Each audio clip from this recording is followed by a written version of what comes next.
കൂടെ കൂടേണ്ടവർ ഫോളോ അടിച്ചിട്ട് കൂടെ കുടിക്കോ. ഈ അടുത്ത കാലത്തൊന്നും ഇങ്ങനത്തെ ഒരു തേപ്പ് നമ്മളാരും കണ്ടിട്ടില്ല. തേപ്പ് എന്നൊക്കെ പറഞ്ഞാൽ എജ്ജാതി. ഇനി ഒന്നാമതൊരു കാര്യം പറഞ്ഞുതരാം. മെസ്സി കേരളത്തിൽ വരണം എന്നുള്ള അഭിപ്രായക്കാരനാണ് ഞാൻ.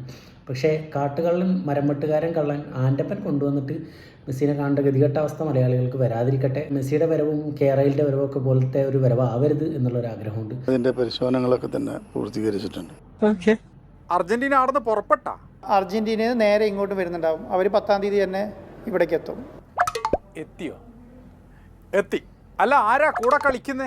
ചില ടീമുകൾ ഇങ്ങോട്ട് തന്നെ അപ്രോച്ച് ചെയ്തിട്ടുണ്ട്, നമുക്ക് കേരളത്തിൽ കളിക്കണം എന്നുള്ളത്. അതാരാണ്? സസ്പെൻസ് ആക്കല്ലേ, പറയേ. നമ്മൾ ബ്രസീലിനെ വിളിച്ചിട്ടുണ്ടായിരുന്നു. അപ്പോൾ അവർക്ക് ഒഴിവില്ല.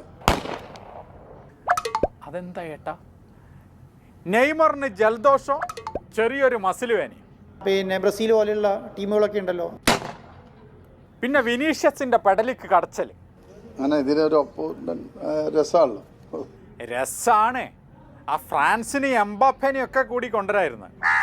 മെസ്സി മാത്രം ഇവിടെ വന്ന് പോയിക്കൊണ്ടിരുന്ന പോരല്ലോ. എംബാപ്പയ്ക്ക് ഇതൊക്കെ ആസ്വദിക്കണ്ടേ? അവർ വേറെ എവിടെ കമ്മിറ്റ് ചെയ്ത് പോയി. ഓ, മെസ്സി എവിടെയാന്നാ?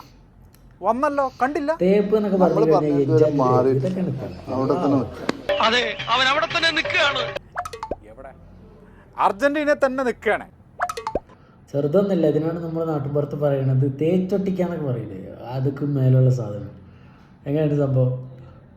കൂടെ കൂടേണ്ടവരൊക്കെ ഫോളോ അടിച്ച് കൂടെ കൂടിക്കോളി.